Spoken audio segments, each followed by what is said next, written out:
got it. Do you have anything embarrassing in my background? Oh, sorry.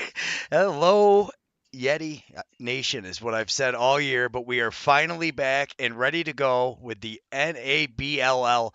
This is really the pinnacle of the summer for me. Now that the season is firing up, I get back to my Yeti games. Spirits, obviously, feeling confident going into the year, but oh my goodness, new teams popping up everywhere.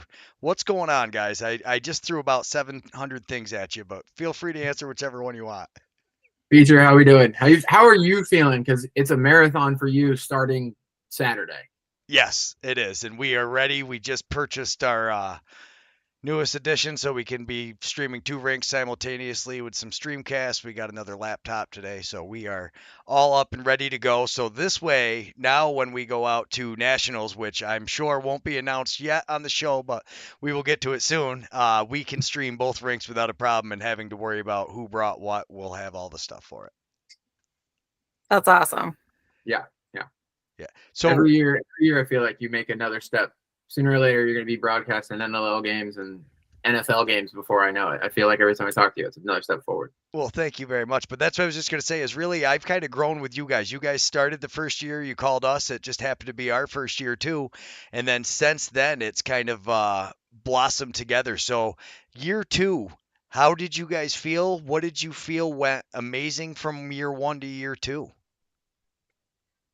I thought year two nationals was one of, not only was it some of the best fun that we've had, but it went off essentially almost without a hitch. Like, I'm rarely 0% disappointed, but I definitely left that experience feeling great. And I got such good feedback from the teams, from the refs, from the facility. He like begged us to come back. So that was a really, really fun and satisfying way to end year two for me. Yeah, for me, it felt like year one, we were kind of building the plane as we flew it, and we were kind of flapping our wings, and a lot of other teams were as well. But year two, especially like nationals, as Rachel said, the first couple days went off without a hitch. Everything was streamlined. Nobody was running around, asking for things. Everything was in place. And it was just high quality lacrosse, like across the boards. All the games were competitive the first couple days. And then as we got into the tournament, other teams started to pull away, but it was fun to see everybody kind of compete, and it was fun to see newer teams. It wasn't the same teams as it was year one. And I'm excited to see what year three brings. That's what I was going to ask you about. So as a first year nationals entrant for the nationals, how did you feel as a GM that went? I was pretty proud of the boys. I was a little nervous going out because I had seen year one firsthand and knew it was tough competition. So we approached it as, happy to be there. We're there to play some games and make a name for the Ignite, but we weren't expecting to walk away with a championship, but we weren't expecting to walk it away, with missing teeth either. So I was proud of the boys, and we went out, we battled, and ended up fifth place. I think we could have done a little bit better, and we left a few reps on the table, but it just kind of gave us motivation. Our first practice is on Friday, and the guys are already talking about, nationals, Southeast Regional Championship, and, what to take the next step. Yeah, that's really the most exciting part. And as we build into it now, Rachel, you've got a very young team that has been building. How do you get to do much before college season is over, or do you basically have to wait till kind of college wraps up and then you fire up? I have waited this year longer than normal, some facility issues, but I've had some preseason meetings, and like, they're hyped and ready to go. I do have a lot of college players, so they're all back in town now, and they're excited to get started. We have some exciting additions to our region, pulling in Omaha and Iowa to join us for the first time this year. So we're a little family road trip to Omaha with I was just going to say, the boys. I'm geographically challenged. How far of a trip is that for you? It's about 6 hours, but I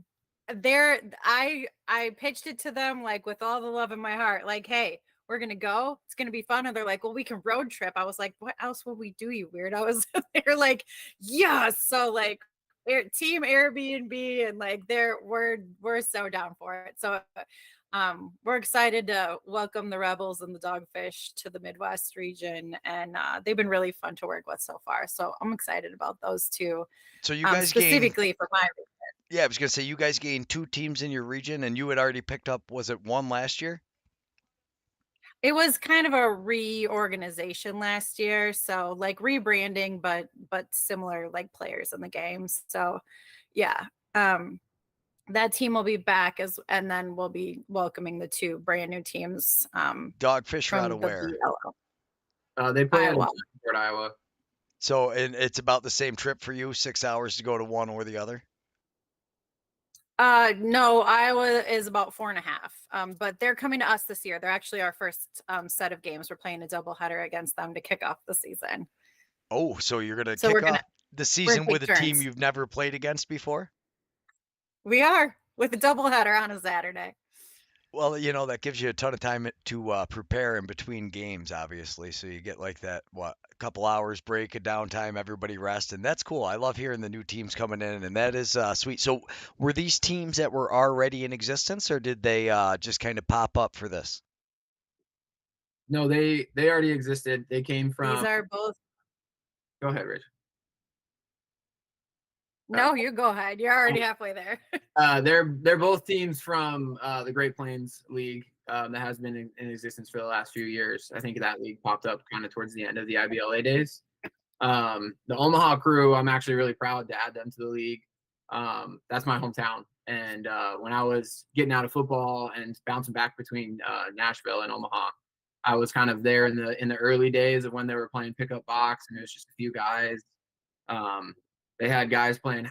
They had guys wearing hockey goalie pads because they just didn't have box equipment or like catcher's pads.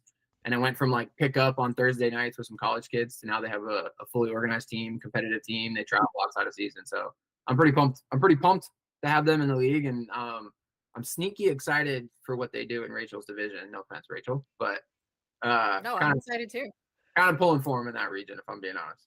Yeah, now something I'm a little bit more familiar with. We've got the Seneca Serpents that have entered into the upstate division there, and that is going to be interesting. So I'm really curious to see who they play for goalie. They've got a bunch of older Can-Am players that are kind of.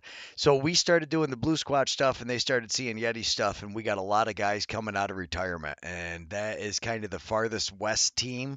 So there was quite a few guys who started as Yeti supporters that I know ended up with that, and they're mixed. They've got some guys from that Salt City Eels team, so it's not a completely new NABLL team essentially because you do have such a core group of guys. Crosby left; he was the Yeti netminder for the last 3 seasons, are the two that since I've been involved. He started, and now he's the GM for them. So I mean, you talk about the Yes. divisional stuff, and then every time I look at Jobson's roster, it seems like he's adding another guy from Aqui. So it's going to be an interesting. This upstate division is definitely no. There's been a lot of changes in ours. Sounds like in yours. And Tim, did I read that right? You're running two teams now.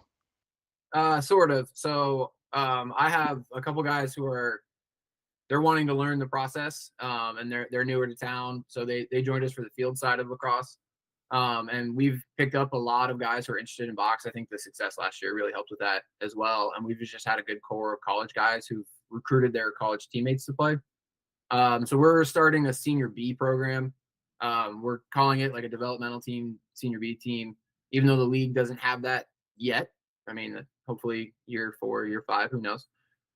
So we're running it as kind of a I hate to use the word Like B a team, but like a farm team, kind of a development yeah. protege. They're learning.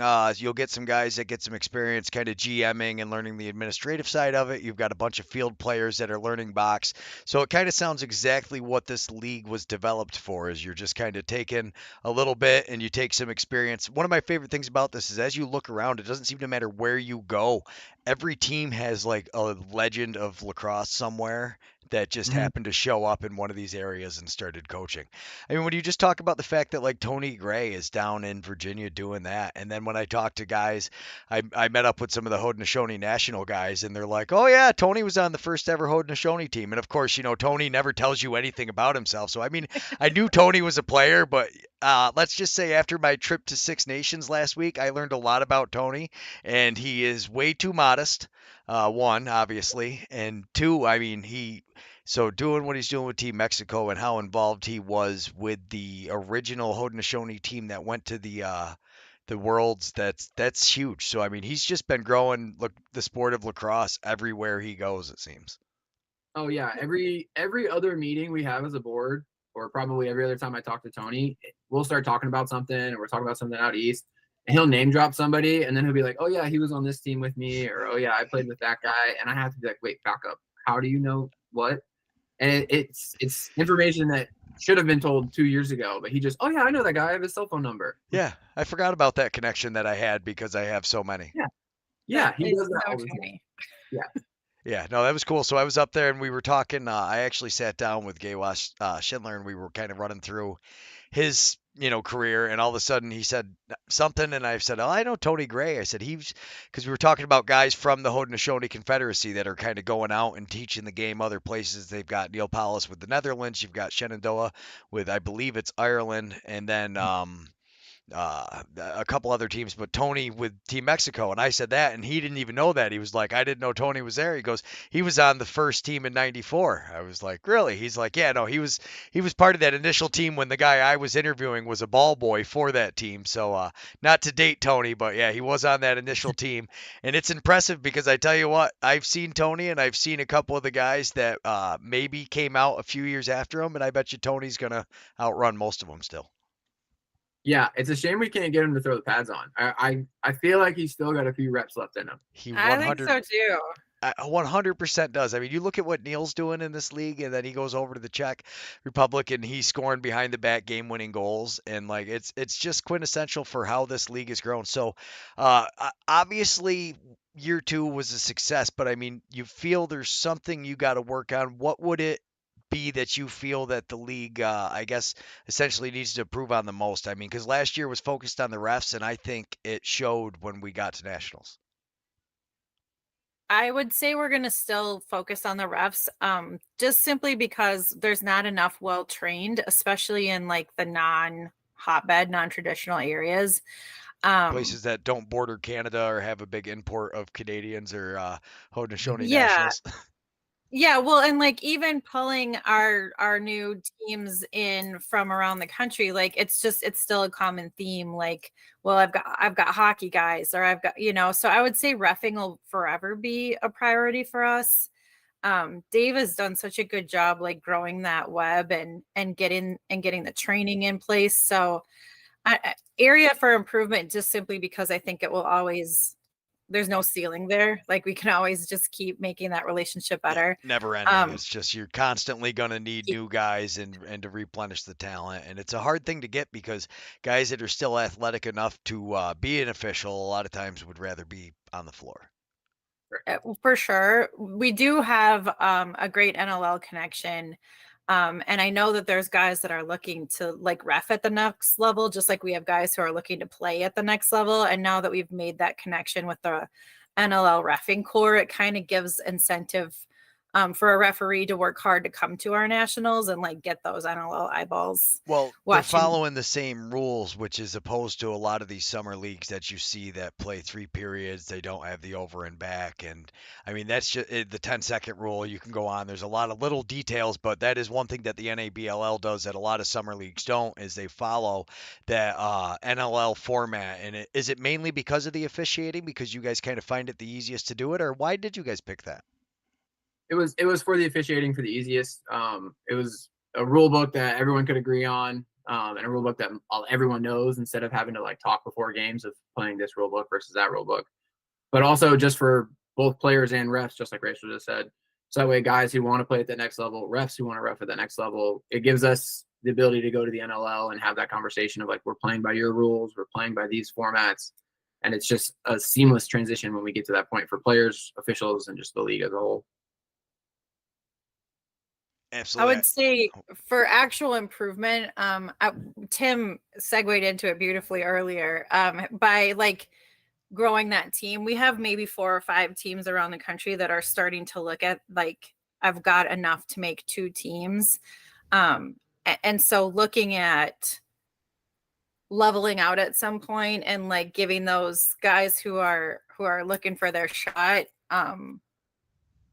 higher competition while still not abandoning our beer league boys, because like everyone should be able to play if they want to play. Like, what a gift to be able to still be on a team, you know, in your 40s, doing what you love outside of college is just, other than like sand volleyball at the bar and beer league softball, there's just not a lot of options for it. So just to still be able to play, like, we don't want to abandon those guys, but at the same time, we want to be able to give the guys who are looking to go pro a shot at competition and visibility. So I think that's something that, now that we've kind of established our footing, we'll look at how we can serve both of those populations the best. Yeah, no, that's it's a very delicate balance because, like you said, you don't want to. This league essentially was built for those guys, and you don't want to abandon them while providing the opportunity for the other guys. But I don't think it's too far in the future. As you look at, I was talking to Jobson earlier, and I've been talking to Paul a lot lately, and you look at the numbers that these guys have for their rosters. It's really not that big of a deal to think that you could have a team that's like your senior team and you can pull guys up and kind of use it as like a minor league system even in yourself, and it kind of creates that rec league atmosphere. So when you do the pickup, you get a lot of fun. Winter league, I like what Paul's saying. I like the winter league. I'm 100% sold. Blue Squatch is awful bored in the winter other than Firewolves games.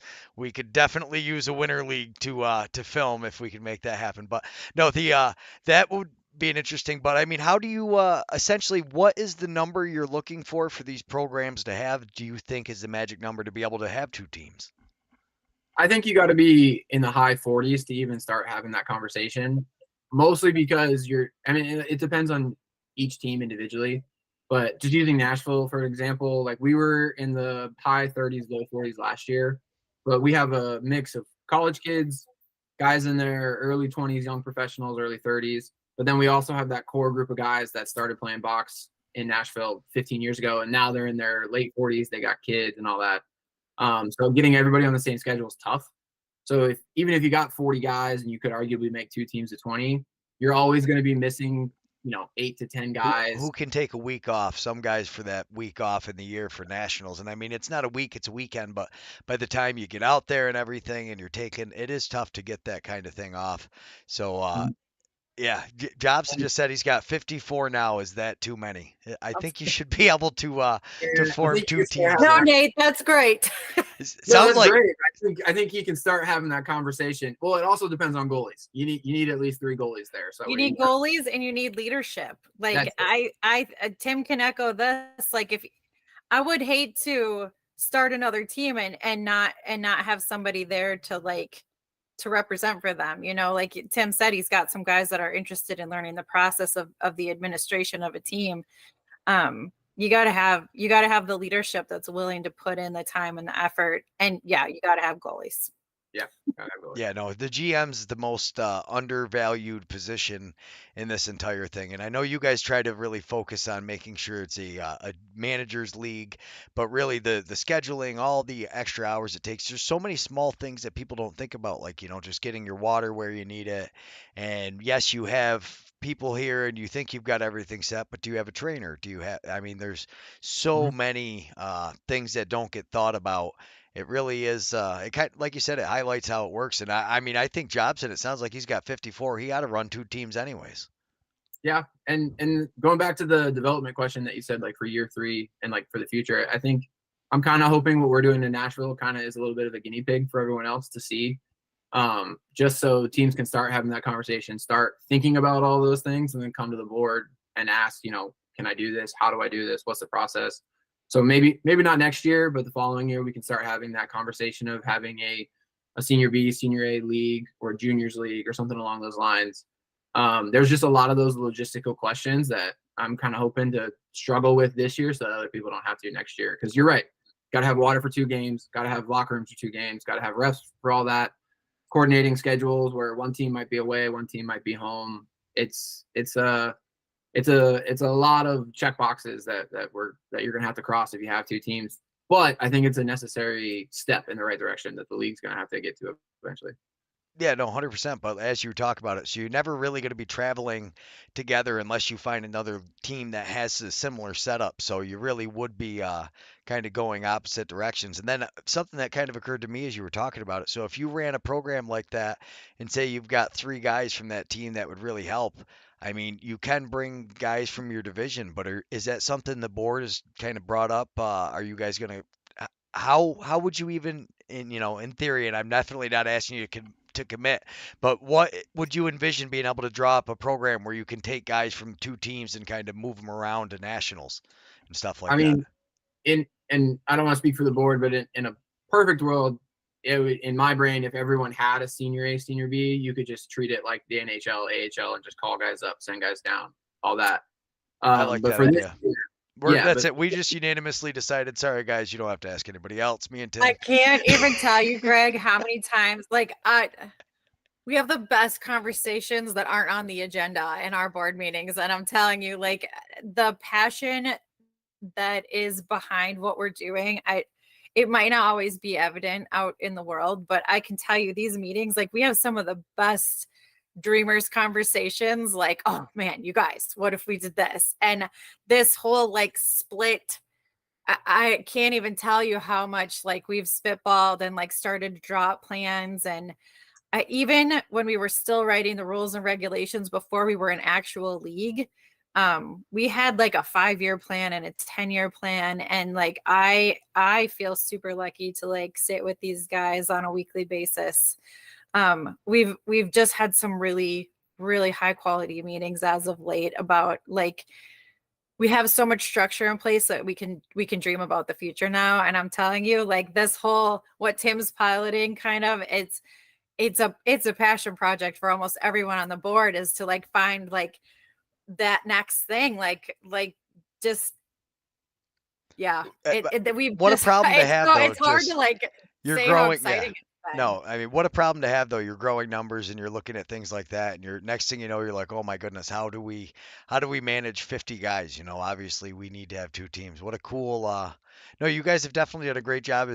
I love the expression of building the plane as you were flying it. It's very fluid. We've kind of showed up, and it's always been okay. This is loosely our plan, but let's see how it works in practicality. So one thing you guys did last year that I kind of wanted to talk about is you had different coaching seminars. You brought in some guys. You did some virtual meetings. How do you feel that went? Rachel, maybe you can speak to this better as somebody who maybe doesn't have as much on the floor box lacrosse experience, but from a GM coaching, from those meetings, how do you guys feel they went? Is it something you're going to continue to do, or? Yeah, well, so Tony Gray's the one who kind of hosts those for us and finds that. He obviously is a wildly talented coach himself, and really is looking to give our teams resources in the coaching department, because like not every team is lucky enough to have this mystery old box player ready to bestow wisdom. Like some people are really just out there like scrapping it out. And our most recent one with Coach Day was, I thought was incredible. I listened to it like while I was eating dinner, like transition, like just brought him with me through the course of the evening. And I loved how much time he took to explain his drills. And what was really exciting for me, as like I have zero floor experience, if we're going to be real bold about it, I am a somewhat reliable passer and catcher, but I have a darling blue sparkly stick. I could see in his drills like that we do those drills even with our little kids. Like I can coach 6-year-olds. We do those drills, and it was my brain going like, oh my gosh, I recognize all of these things. And like even at the highest level, box is box. Like these fundamentals are so core from kids who are just getting pads on that look like tiny Michelin men all the way up to the professionals. Like box is just box. It's just you run the systems and you run the plays, and they were all recognizable and visible to me as a non-player. So I hope more people continue to catch on with them. And I think Tony's done a great job with who he's been able to pull in to speak to our group. But I absolutely believe that we'll continue those. And I think they've been of tremendous value and they're saved. So, people can watch them afterwards. They don't have to be live. But yeah, I've really found a lot of useful information out of them, and it's just really unique to see that perspective. And he was so generous with his time, and like he had clips and drawings, and like it was a really like coach's coach type of presentation. I thought it was fantastic. Yeah, Tony, I mean, that's one thing. You get these guys talking about it and they can dive deep into the weeds because, yeah, the fundamentals are there, but as you get more and more complex with some of these plays, I love. Did you guys see in the chat? So Maine and Paper City are going to have a junior series this year. I'm not sure exactly what that means. Do you guys have any idea? No, I Yeah. know that they're talking about having teams, but That I would didn't know be it was sweet. yet. That's awesome. Yeah. And that's another thing that, as Rachel was saying, like our like kind of dreams and aspirations for the leagues. I remember, I don't know if it was last year or even the year before when we were starting. At one point, I had a whiteboard and we were talking about having senior A, senior B, a junior program, and then like a midget program underneath that, and all of them like either co-branded or whatever. And like, how do you pull players up? And we were talking about like Premier League soccer and how they do that with like minors and everything like that. And we got very deep into the weeds. But the fact that teams are already having those junior series and having junior teams and talking about having senior B teams is just a major step in the direction. Yeah, and I mean, you could even take something from whatever that big soccer league is there, where the bottom team gets kicked out of the league, and whoever the top senior B team is goes up. I mean, yeah, I mean, once you start, yeah, Motion too. oh man, that would be fun. Yeah, I would love it. It definitely adds another level of excitement. I think you could have two nationals. You talk about these board meetings all the time. At these board meetings, are we getting close to a nationals announcement? Yes. Yes. I just have to sign a piece of paper and they have to agree.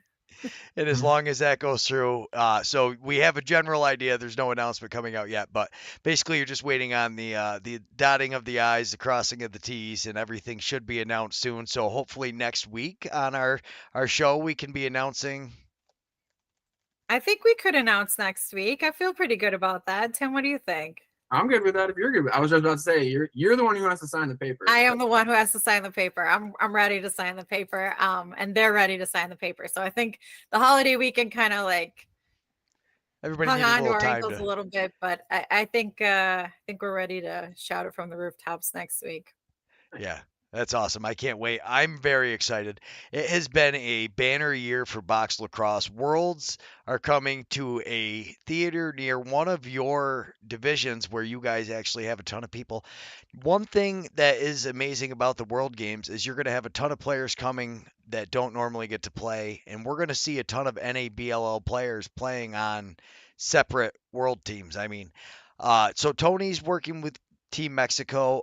Do you guys know of anybody else that's playing around, or do we kind of got to throw this out in here and let's start getting some people in the chats to? Oh, there's so many. I mean, there's so many even here, like locally in Minnesota. Like we've got to have probably 100 across our league, to be honest. Yeah, I think it might be close to that. I mean, off the top of my head, I don't know names, but I know one of the guys from the Coyotes. I wanna say plays for Hong Kong. Somebody from the Kings plays for Sweden. I know Rachel. She said, there's a handful of guys in her region. USA will be interesting though, because like you look at that USA roster and there's a few guys from there, and after the showing that Kyle Baker had at Laxny, it's like, man, how do you not put that guy on the team? He looked phenomenal out there. I mean, granted, yes, you're talking going against the world's best, and there was a few guys that weren't there, but I don't know how you don't hold a spot for a guy who can just show up on notice like that. Yeah. I was at the same tournament and I got to watch it firsthand, and it was really impressive to watch him hold his own with pro players. I mean, you would have thought he was a PLL or an NLL guy. He was out there with best, he was scoring more. He was scoring more than a lot of the NLL guys. I tell you, I was very impressed with the way. We're Kyle Baker fans here. Yeah, Kyle's great, and we got to see him out in Onondaga. They showed up with a very depleted roster. They weren't quite ready, but we got to see Duncan, and I finally got to see Duncan with his helmet off, so I was super excited because I felt terrible. I walked by him the first time, and he said hi, and I just was like, hey, what's going on? And I meet so many people. Yeah, and then after I saw him take his helmet off, and I was mad because like I'm a huge Brian Duncan fan. He is, in my mind, if I'm going to watch a game for entertainment value, I want to watch Brian Duncan play net. He makes the most spectacular saves, super athletic. He can throw that long outlet pass. You never know what he's doing. Yeah. Plus, I mean, growing up, I was a huge Hasek fan. We had the Red Wings by us. We had a farm team, so getting to watch Hasek, and then you watch Duncan, who plays with that Hasek style, sliding all over, overly athletic. Yeah. The only problem with it is every once in a while, if you bite on a fake, it makes you look a little silly. I'll give him that. Yeah. But It's yeah, just no. part of the show, though. That was probably the one thing missing from Chicago last year at Nationals was just that like Brian Duncan aspect of it. Like we had a ton of great goaltenders and a ton of athletic goaltenders, but he just has just that like it factor of just wow. Wait till you watch that kid that's playing behind him. Begins with an L, I think. Unfortunately, I'm sorry, kid, I can't remember your name. But wow, this young man came in, high school senior, and he was Oh, nice. tearing it up against I mean, you're talking some of the best guys in Onondaga and that Six Nations team. So you had three Firewolves or three NLL players playing on that down belowers team before, and yeah, you watch the way these tournaments go, and it was like, oh my goodness, those guys are freaking tearing it up. And I tell you, that kid, I grabbed a ton of highlights from him. Like I said, I feel bad, I can't remember his name, but they have a very hard decision to make in whether Duncan or when do you kind of start putting this kid in, because I tell you, watching him, he is fun and he's fast and he's like Duncan. He's just 10 years younger probably, but I mean, he's probably just taking everything in from Dunk and just learning as he goes. So he's just part of the J. Yeah, you could see it. When he got out there, he played great. He faced a ton of rubber at that tournament, and I tell you, he did a great job keeping him in it. Yeah, and Nick Suits from the Utica Yeti is on the Virgin Islands team. I forgot about that. So you got him on Virgin Islands. I know you had the guy that started the Hyenas team there, and then he kind of bounced around from a couple teams. He's playing on, I think, either that Virgin Islands team or Puerto Rico. I can't remember. But yeah, I know there's so many guys playing all over the place. It's crazy. Well, we'll have to collect them all, Tim, and send them out through the grain. Yeah, we gotta send him like a T-shirt or something to ref at Worlds, just so that we can have just people all over the place. Yeah, NABLL at Worlds, so everybody's walking around. That's a great idea. And now let's talking some smack and getting things going. We might as well just jump off to the races and throw this out here. Ben French is coaching the U.S. Virgin Islands team. That's cool. There's guys all over. That was just in the comments. When you look at this Westminster Wild, I don't see how you could not have them in there. I know last year they might not have made it all the time up to number one, but it's in my book until somebody knocks them down a few pegs. And I mean, you got to beat them twice in your division or beat them in the playoffs. Westminster is number one for me.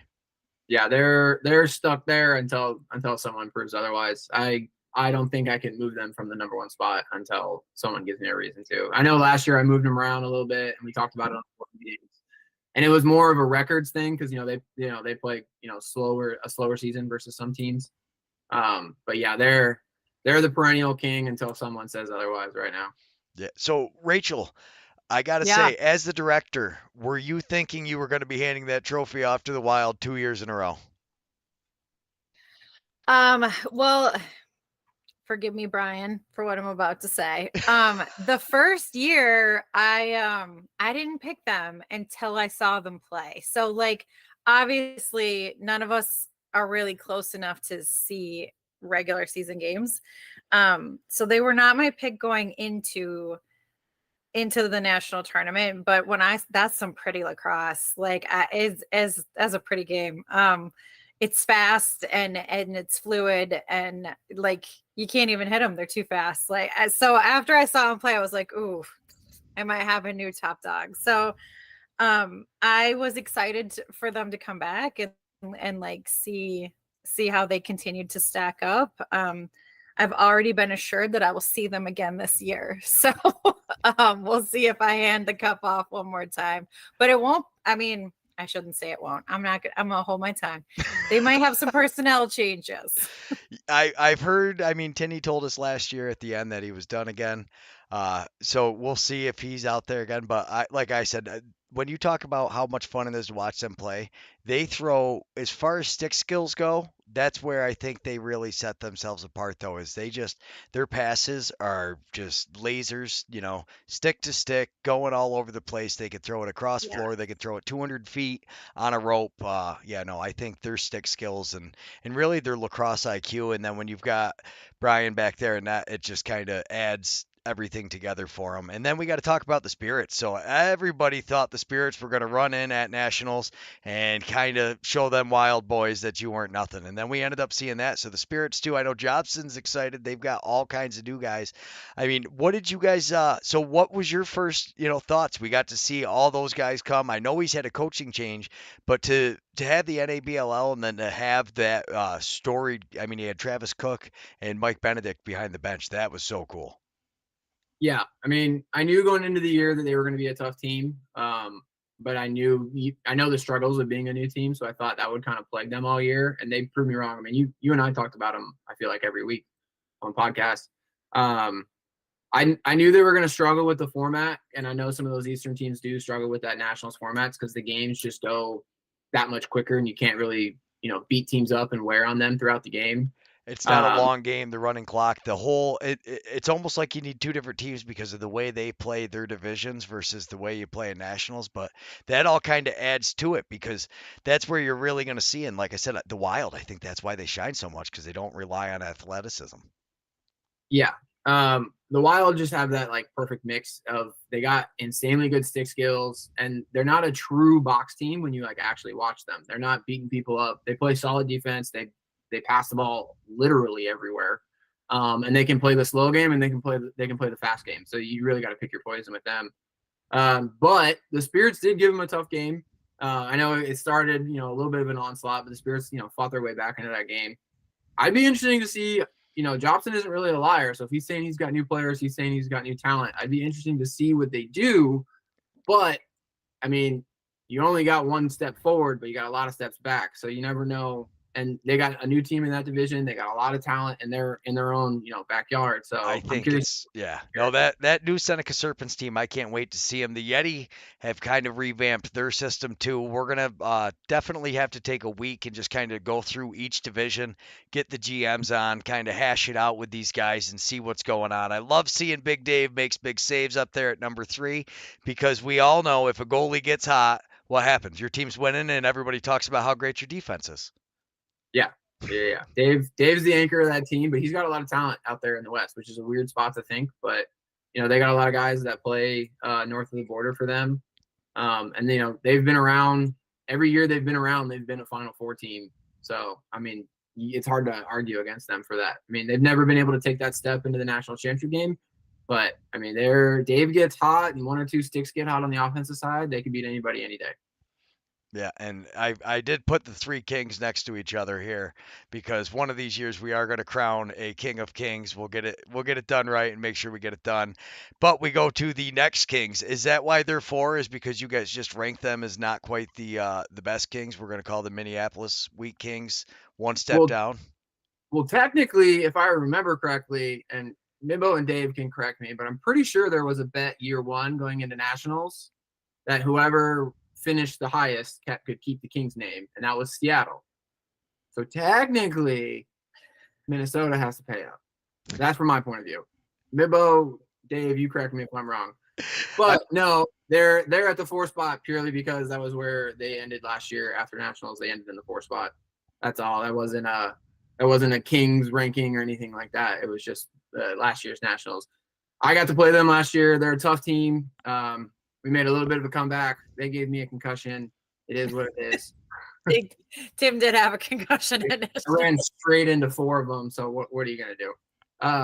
But no, they're a good team. The board's taking turns with concussions at nationals. So I'm the only one who's safe unless I get a hit running between the door and the box. Yeah. Somebody else's turn next year. It was Otto year 1, me year 2. If Rich gets a concussion, I've got concerns. Yeah, Rich and Rachel are safe. Tony's on the bench. Dave's out there. So I don't want to put that on anybody. But I spend a lot of time with Rich, so if he gets a concussion, I'm concerned. Yeah. So what you're saying is Rich doesn't have a concussion to spare. I'm just saying I'm not. If he gets one, I'm going to be confused because he somehow happened next to me. That's I mean, true. so you gotta That's watch true. out. which You gotta make which sure you're back in the netted area next and year. that's what I mean. And that's usually it's like, oh boy, if the ball's flying over here, I gotta go. There's a lot of expensive equipment. Unless I bet you Rich would take one for the team and make sure my monitor didn't get hit. He totally would. There we go. We already figured out how Rich is getting his concussion. Good luck to you, Rich. And so now we go to the Ignite. So that Ignite get to make it to the two nationals. I mean, that must have been just cool in itself for you. Yeah, it was a blast to be able to go and play and actually participate instead of just having to run the door and run the scoreboards and stuff like that. I'm pumped for the boys this year. We have the exact same team coming back, plus a couple new additions. We got some guys who've played north of the border that we're going to add into the team, and just we're going on year 4 as a team, but year 3 of the same 15 to 20 guys. So we're finally kind of gelling together. We're playing off-season tournaments. The Nashville tournament that's down here every year, we went from I think like 7th 2 years ago to we got 2nd, and we lost to the Bombers, who are from one of the reservations up north. Basin Bombers, played yeah. them. That's the Six Yeah. Nations group. Yeah. They do very well in Laxni. So yeah, that's a Yeah, the fact that we could play them to, I think it was like 4-0 was the final. And I mean, it sucked to not score a goal, but you're playing against an NLL goalie and an NLL defense, half NLL defense. So just the fact that we could kind of go toe to toe with that was from a GM's perspective. Low box game, really. Yeah, well, the game did end about 8 minutes early because it pretty much just turned into a fight with lacrosse sticks. It was fun from my perspective. I like to hit people, but I think they ended it about 5-6 minutes early because both teams kind of stopped playing lacrosse and we started more going to hit each other and start fights. But before that, it was a good game. Up until the MMA started, it was a great lacrosse game. And so Paper City, though, that's another one of those new teams that came in. And really, when we looked at that, though, so to have two brand new teams, and especially out of that north, the New England for Paper City to come in, that's going to be a tough one to come back from, too. Kyle's got a chip on his shoulder with the Northmen up there, and that. I would love to know that. Yeah, and I mean, kudos to that whole program, though. Paper City comes in, they get hot at the right time. We talk about it all the time. Look at Buffalo. They didn't do great at the beginning of the year, and then they end up winning the championship. So, really, that's just as much of it as anything. So, kudos to the Paper City guys. Was there anything you guys saw? I guess, like Thousand Islands, they had a ton of box talent because they're so close to Akwesasne, and they've got so many legendary, like storied lacrosse box players so close by. Paper City, though, nobody thinks of Massachusetts and thinks Boxhaven. No, Paper City, though, has the crown of the most registered players last year. They're on their way this year too. They might have finished off with like 74, I think, but to their credit, they run a robust youth program and they're feeding their own future. So yeah, my nephew's trying to get out there, and that's a drive. Raised some eyebrows. Yeah, no, that's a drive for us. And my nephew is he's trying to get out there and play for that team. He's not quite old enough to play for like the Yeti yet. He thinks he is, and he thinks he's big enough, but I'm So yeah, Uncle Miko's like, no, go sit down, bud. Go play with one of these youth programs. And I think he is hooked up with Paper City. So I'm pretty sure that's where he's going because he said he was going out to Massachusetts. So I'm guessing that's where he is. They're about two and change away from me. Love to see it. This Grand Rapids team, though, this is another team that just like year after year, and they have like the ultimate robots essentially that just come out. They have lacrosse playing robots is how I heard it described. And then watching them in nationals, I was like, okay, yeah, I see it. Yeah. They're kind of just like Dave. A few years ago, I think they were in the Final Four. Last year, I think they just had a tough draw for I think tying us, and then I think they had another tie maybe in the pool play. So they had kind of a tough leg to go to get to the championship, and they might have just kind of run out of gas. But they're a team that, they run their systems. They have good defense, really good goalies, and they could probably beat anybody in the league if they really wanted to on any given day. So they're a team that they're 7 now. They could be 1. They could be 10. I would say anybody from 2 to 10 can win it. I'm not going to put anybody ahead of the Wild just because I'm not doing that again. I've seen them win it twice. So I would say anybody from 2 to 10 can win this. The parity out there, and it comes down to goalie play. And the thing with these leagues, though, is so much of it comes down to how your guys can travel. Say you've got something happening in the community all of a sudden around nationals, and then they can't travel. You never know what happens, and really it does come down to the dedication, and I think that's a huge thing that's kind of been overlooked with Westminster is so they've traveled to both nationals. Neither one has been a very close trip to them. They don't anticipate this one's going to be any closer, I would imagine, just because of where they're located, but they travel very, very well. They do. They do. They always have their core group of guys. They're always, 15 plus deep on the benches. And they're also very conditioned. Going back to their the way they play, like they don't ever seem to get tired. You never kind of see them slacking.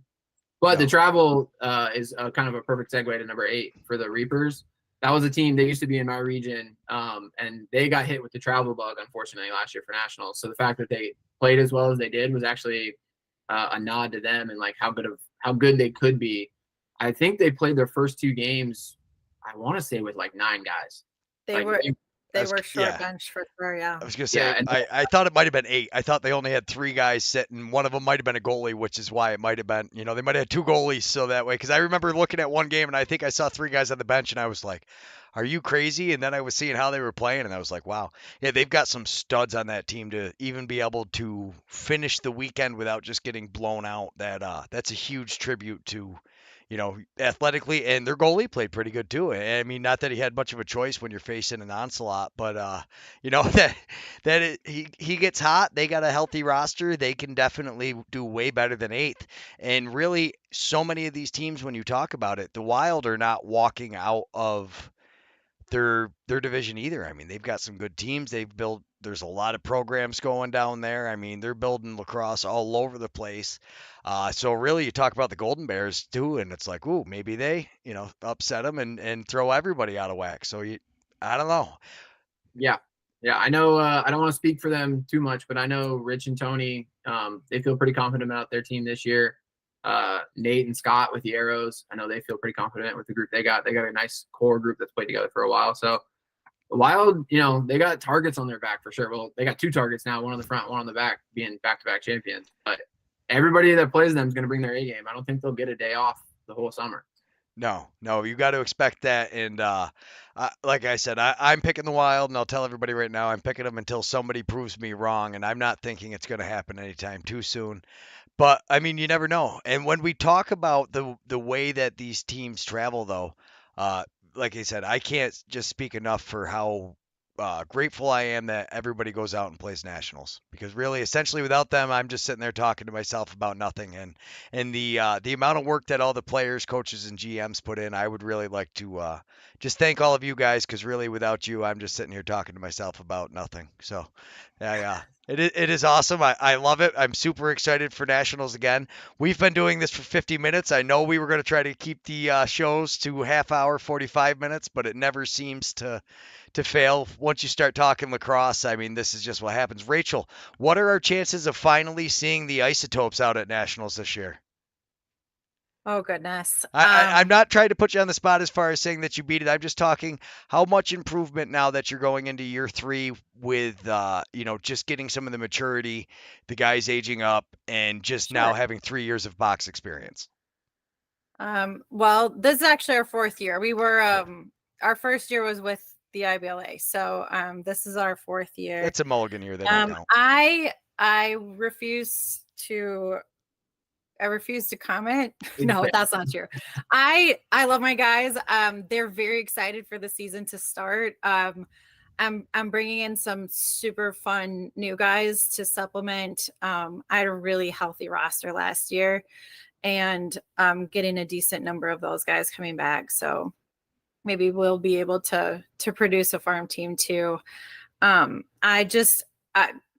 We're just going to see what happens. I will never count us out because they're so excited to get going. And I'm just excited to add those teams to our region and play someone new. Like, so excited for that. But a team like that is really built for nationals. When you have all those young guys, it always makes you wonder, because you get these and when you get to nationals, it's just that it's basically survival of the fittest. It's almost a game of attrition. Who's still hanging on at the end, whose goalie's still, who didn't have to do all the work. Can you split your goalie up? Can you kind of stagger some time? Do you have to run the same face-off guy every time? Is he exhausted? The Sure, yeah. the depth of these rosters is always it's amazing. And like you said, adding 2 teams to your division already, and it blew my mind that you guys had a division as big as you did and how big it is out there. I did not realize that was a box lacrosse haven. We're so spoiled up until this year. I mean, our furthest competition was like 35 minutes away, 40 minutes in rush hour. Like, we're so spoiled. So traveling big for the first time this year is definitely an adjustment for all of the Minnesota teams. But I think like we've really just been playing each other for years. Like, this will be great. This will be great to have some variety and really who knows what's going to happen with all the changes and introducing, these fresh locations. And I hope that our region grows even more next year. Like, I hope that we pull some more in and continue to give that variety of competition. It makes the season so much more exciting. 100%. And I mean, obviously, Tim, you're feeling that your Ignite team is going to be able to hold on. But my question is when are we going to get to see one of these Laxni all-star teams from the NABL? I mean, I know last year we talked about it a little bit, but I mean, what do we got to do to make sure that, because there's definitely some guys, a lot of guys come out and play for different teams, but yeah, there's definitely some guys that don't have teams. I mean, what is the likelihood we get to see a NABL all-star team? I know you've got the team getting ready to go to Australia, but is that something you're going to try to do different locations, or is this a one and done thing, you think? No, I think it's definitely something we want to do for the future of the league, just to get guys around each other, just like how they are at nationals. And it's also just a showcase for the league as well. I don't want to guarantee it'll happen for Lax and I, especially with worlds on top of our nationals. That's a lot of travel for guys, especially all tough. that. Yeah, This year's tough. It'd be a tough year. Yeah. But no, that's definitely something we want to do in the future of the league, whether, it's showcases out of the season, getting tournaments involved.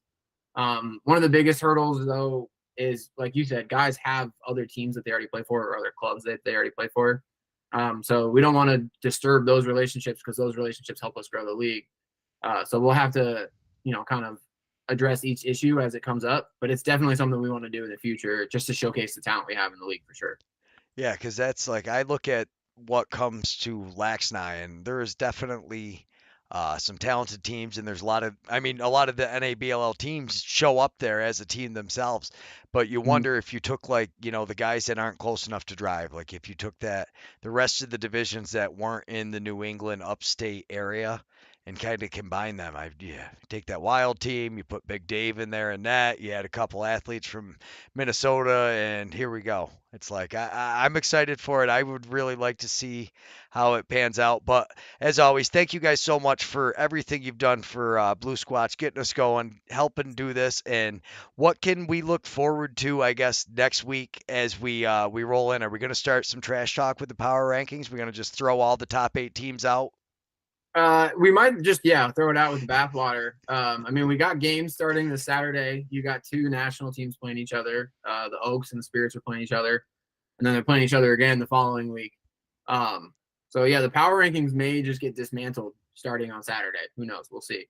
Depends how that game goes. But I mean, for the year, I'm excited to just see the parity in the league, see the growth of the league. We got a team like the Oaks who could surprise some people.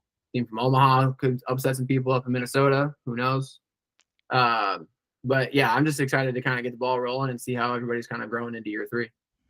Absolutely. Rachel, we're going to let you close as soon as you're done talking. I'm ending the stream, and then we're going to kind of talk some smack about this. But thank you very much, Rachel, for, kind of stepping up and taking that director role. But going into year 3, what is your, I guess, primary, what do you want to see? I want to see more of the same. I want to welcome these new teams that are coming into all of our regions, show them how we do it, and just keep growing. I already have a couple of teams that are like, not this year, but 2025. And I was like, love that for us. So I am super thrilled about the directions that we're taking, on and off the floor. So I want to see more of the same. Great competition. I've had delightful meetings with so many of the teams in the preseason. It's my favorite part, is getting to talk to them and helping them get started. So I am very excited for us to just continue and grow and find new opportunities like this all-star team. I'm loving that idea. So I can't wait to get started. Like, I'm done with preseason. I'm ready to go. Let's Ready to play. go. I know. I wish I could make it to that game, but unfortunately I can't. Thank you, everybody. We'll see you next week, Tuesday night, sometime around 8:30. We try to start on time. Thanks, Greg.